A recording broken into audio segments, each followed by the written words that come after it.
مفتی محمد عثمان صاحب دامت برکاتہم کو، آپ شیخ الحدیث ہیں جامعہ آس اکیڈمی لاہور کے، اور میں حضرت کا انتہائی شکر گزار ہوں۔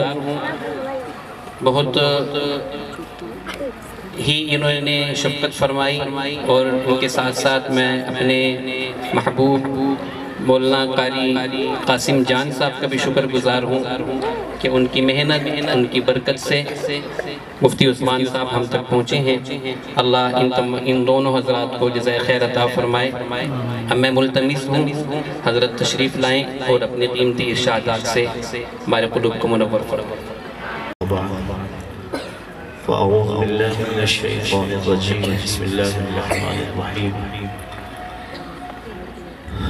وقال الرسول يا رب إن قوم اتخذوا هذا القرآن مهجورا وقال رسول الله صلى الله عليه وسلم أشراف أمتي حملة القرآن وقال رسول الله صلى الله عليه وسلم إذا مات حامل القرآن فأوحى الله إلى قبره ألا تأكلي لحمه قالت كيف آكل لحمه وكلامك في جوفي أو كما قال النبي صلى الله عليه وسلم۔ اللهم صل على سيدنا محمد وعلى آل سيدنا ومولانا محمد وبارك وسلم۔ اللهم صل على سيدنا محمد وعلى آل سيدنا محمد وبارك وسلم۔ اللهم صل على سيدنا ومولانا محمد وعلى آل سيدنا ومولانا محمد وبارك وسلم۔ واجب الاحترام قابل صد تکریم محترم سامعین، آج کی یہ تقریب اور نشست حفظ قرآن کی تکمیل کرنے والے یہ ننھے منھے طلباء کرام کے حوالے سے منعقد کی گئی ہے۔ مبارک تقریب ہے۔ اللہ رب العزت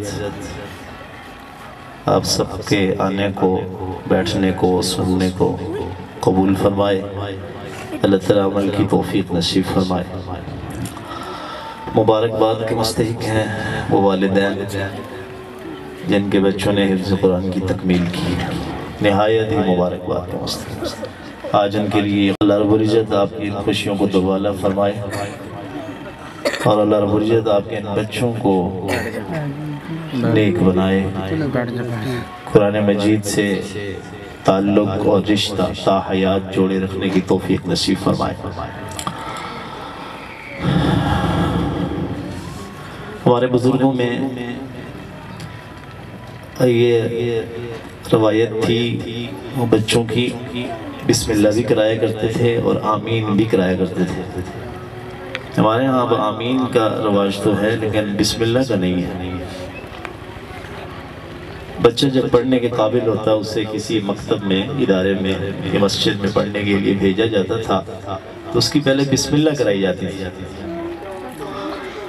کسی بزرگ کو، کسی اللہ والے کو، نیک آدمی کو بلایا جاتا اور وہ بچے کی قرآنی تعلیم کا آغاز کرایا کرتا، بسم اللہ الرحمن الرحیم پڑھا کے، اور پہلی تختی یا چند الفاظ پڑھا کے اس کی تعلیم کا آغاز کرا دیتے تھے۔ اس سے برکت ہوتی ہے، کوئی نیک آدمی، اللہ والا، ولی اللہ آپ کے اس نیک کام، بچے کے نیک کام کا آغاز کرا دے، اللہ کی طرف سے اس میں برکت آ جاتی ہے۔ ہمارے ایک بزرگ گزرے ہیں حضرت مولانا قاری محمد طیب قاسمی رحمہ اللہ، دارالعلوم دیوبند کے 50 سال محتمم رہے ہیں۔ دارالعلوم نے سب سے زیادہ علمی حوالے سے ترقی ان کے دور اہتمام میں کی ہے۔ حضرت کی سوانح عمر میں لکھا ہے کہ جب وہ پڑھنے کے قابل ہوئے ان کے والد صاحب نے کئی بزرگوں کو بلایا، میرے بیٹے کی بسم اللہ کرا دیجیے۔ حضرت فرماتے ہیں اس دن گھر میں بڑا خوشی کا سامان تھا، سارے خوش تھے کہ آج محمد طیب کی بسم اللہ ہو رہی ہے۔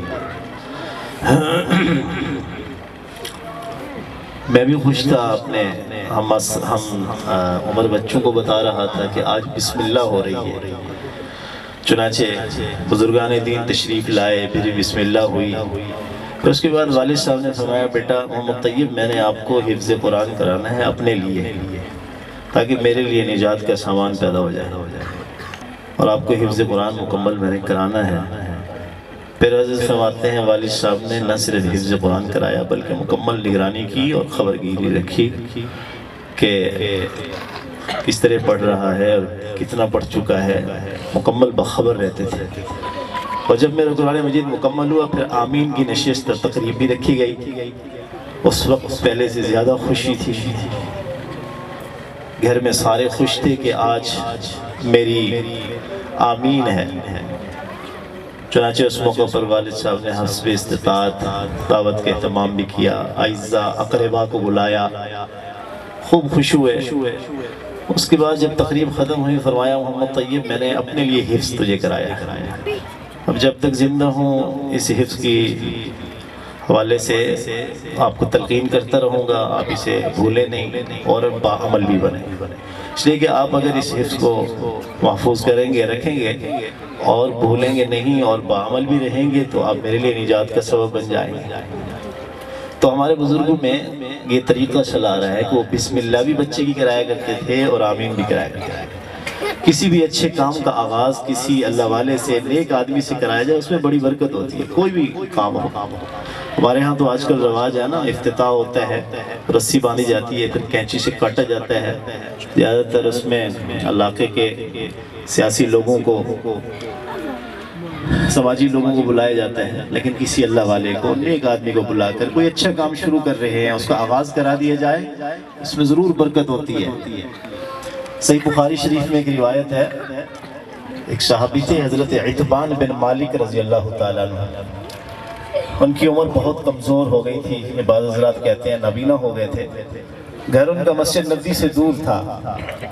نبی علیہ السلام کے پاس ہے، یا رسول اللہ میرے لیے بعض اوقات آنا مشکل ہوتا ہے، خصوصاً رات کے وقت، اور خاص طور پہ ان اوقات میں جب بارش آتی ہے، گھر کے اور مسجد کے درمیان ایک ندی ہے وہ بہہ پڑتی ہے، جس کی وجہ سے میرے لیے مسجد آنا مشکل ہوتا ہے۔ اور آپ کو پتہ ہے صحابہ کرام علیہم الرضوان تو نماز باجماعت ترک کر دینا تصور ہی نہیں تھا، پھر نبی علیہ السلام کے پیچھے نماز نہ پڑھے۔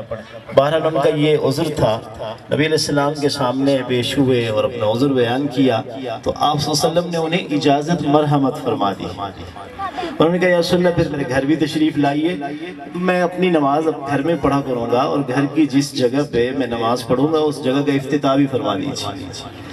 صحیح بخاری کی روایت ہے، نبی علیہ السلام تشریف لے گئے، اشراق کا وقت تھا، آپ نے ارشاد فرمایا اتبان کون سے کونے میں نماز پڑھنے کا ارادہ ہے، مطلب مصلی بنانے کا ارادہ، یا رسول اللہ فلاں کونا، آپ نے وہاں 2 رکعت نفل ادا کیے اور اس جگہ کا افتتاح فرما دیا۔ وہ ایک صحابی رسول نے گھر میں نماز کے لیے ایک جگہ کو مختص کرنا تھا، مصلی بنانا تھا، اس کا افتتاح بھی نبی علیہ السلام سے کرایا تاکہ اس میں برکت ہو جائے۔ وہ اسی طرح کوئی بھی نیک کام، اچھا کام، رزق حلال کمانے کے لیے آپ کاروبار شروع کر رہے ہیں، کسی اللہ والے سے اس کا افتتاح کریں، مکان بنا رہے ہیں اس کی پہلی اینٹ کسی اللہ والے سے رکھوا دیں، انشاءاللہ اللہ رب العزت برکت فرمائیں گے اور وہ کام پایہ تکمیل کو پہنچے گا۔ تو ان بچوں کی آج آمین ہے، اللہ رب العزت ان بچوں کو قبول فرمائے، قبولیت عامہ نافعیت تامہ نصیب فرمائے۔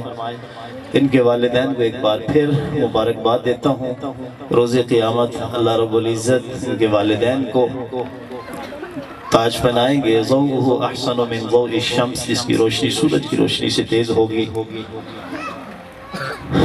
اللہ اکبر کبیرہ، 10 بندے اپنے ساتھ جنت میں لے کر جائیں گے، ایمان والوں میں سے وہ گناہگار جن کے لیے جہنم واجب ہو چکی ہوگی، یعنی 10 اضافی بندے بھی اپنے ساتھ لے کر جائیں گے۔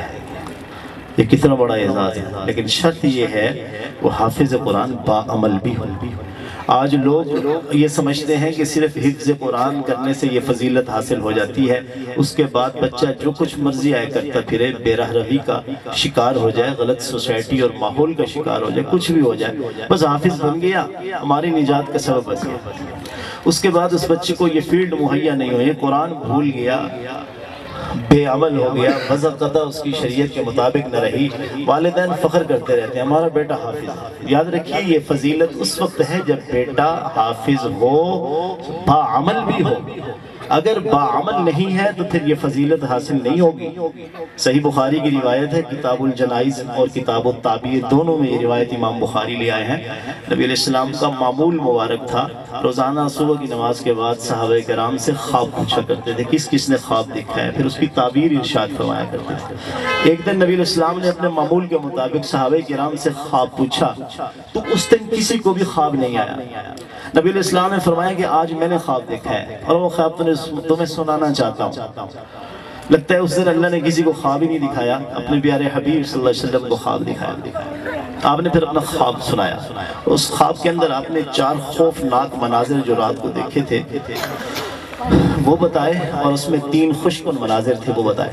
اس میں سے جو سب سے پہلا منظر خوفناک ہولناک جو نبی علیہ السلام کو دکھایا گیا، ایک آدمی لیٹا ہوا ہے اور اس کے سر پہ ایک آدمی کھڑا ہے جس کے ہاتھ میں پتھر ہے، اور وہ پتھر زوردار طریقے سے اس کے سر کے اوپر مارتا ہے، اس کا سر کچل جاتا ہے اور پتھر لڑکتا ہوا دور جا پڑتا ہے، اور پھر وہ شخص جو ساتھ کھڑا تھا وہ جا کے پتھر وہاں سے اٹھا کے دوبارہ لے آتا ہے۔ اتنے میں اللہ تعالیٰ اس کے سر کو دوبارہ ٹھیک کر دیتے ہیں، پھر آ کر وہ پتھر اس کے اوپر مارتا ہے، اور یہ منظر نبی علیہ السلام فرماتے ہیں مسلسل میرے سامنے رہا، میں دیکھتا رہا، یہ سلسلہ جاری رہا۔ خیر یہ پورا خواب نبی علیہ السلام نے سنایا، فرمایا آخر میں پھر میں نے ان 2 شخصوں سے جو مجھے لینے آئے تھے، اللہ کے فرشتے تھے، ان سے میں نے پوچھا جو میں نے مناظر دیکھے ہیں مجھے ان کی حقیقت بتاؤ یہ کیا ہے۔ تو انہوں نے جو پہلا منظر خوفناک دکھایا گیا تھا اس کی حقیقت بتائی، کہا یہ شخص جو لیٹا ہوا تھا یہ وہ تھا جس کو اللہ نے قرآن کا علم دیا، قرآن پڑھا، اللہ رب العزت نے قرآن کی دولت سے اسے مالا مال کیا، اور پھر اس نے اس قرآن کے مطابق عمل نہیں کیا، یہاں تک کہ ایک روایت میں یہاں تک کہ اس کی فرض نماز بھی چھوٹ جاتی ہے۔ اور یہ جو اوپر جو کھڑا ہے یہ فرشتہ ہے اللہ کا، اس نے جو کہ قرآن کا احترام نہیں کیا، تکریم نہیں کی، اس کے مطابق عمل نہیں کیا، فرض نماز بھی چھوڑ دیتا تھا، اللہ نے اس جرم کی پاداش میں مرنے کے بعد اس کے ساتھ یہ سلوک فرمایا ہے، اور قیامت تک یہ سلوک اس کے ساتھ ہوتا رہے گا، اور پھر جہنم میں تو بڑا سختی عذاب ہے۔ تو میرے بھائیو، حافظ قرآن اپنے بچوں کو بناؤ، قرآن کا علم انہیں دلواؤ، لیکن اس کے ساتھ ساتھ یہ ہے کہ وہ بعمل بھی رہیں، انہیں وہ فیلڈ بھی مہیا کرو، انہیں وہ ماحول بھی مہیا کرو، انہیں نیکی کی تلقین بھی کرتے رہو، تب یہ فضیلت آپ کو حاصل ہوگی۔ اور حافظ قرآن کے بارے تو اللہ فرمائیں گے اقرأ ورتل ورتقی کما کنت ترتل فی الدنیا، قرآن پڑھتے جاؤ، جنت کے درجے میں چڑھتے جاؤ، جہاں آخری لفظ وہی آخری درجہ۔ یہ کتنا بڑا اعزاز ہے، 10 آدمیوں کو جنت لے کے جا رہا ہے، بڑے درجات بھی مل رہے ہیں، والدین بھی جنت میں جا رہے ہیں۔ روایت میں آتا ہے کہ حافظ قرآن کو جب قبر میں رکھا جاتا ہے، عام طور پر جب حافظ قرآن کو قبر میں عام آدمی کو قبر میں رکھا جاتا ہے جسم کو مٹی کھا جاتی ہے، لیکن حافظ قرآن کے بارے اللہ کے نبی صلی اللہ علیہ وسلم فرماتے ہیں اس کا جسم محفوظ رہتا ہے بشرطے کہ باعمل ہو، باعمل ہونے کی قید ہے۔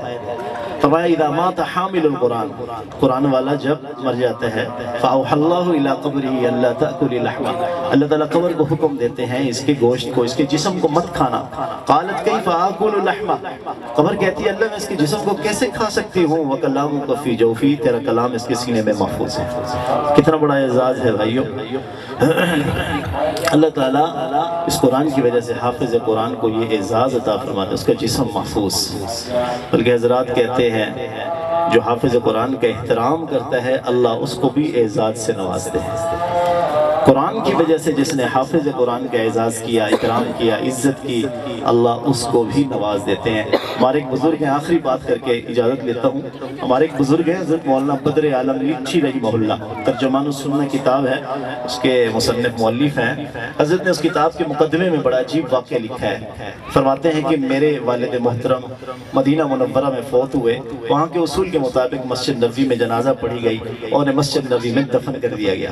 سعودی حکومت حکومت کا یہ اصول ہے، باہر کے لوگوں کو وہاں دفن تو کر دیتے ہیں لیکن کیمیکل لگا دیتے ہیں، پھر کچھ عرصے کے بعد ایک وقت مقرر ہوتا ہے جس میں اس کے جسم کو نکالا جاتا ہے، ڈیڈ باڈی نکالی جاتی ہے، صرف ہڈیاں ہوتی ہیں، ہڈیاں وہ کہیں محفوظ رکھ دیتے ہیں اور باقی سب کچھ گل سڑ چکا ہوتا ہے۔ میرے والد صاحب کے ساتھ جب یہ کیا گیا، وقت مقررہ پہ جب قبر گشائی ہوئی تو والد صاحب کا جسم محفوظ تھا۔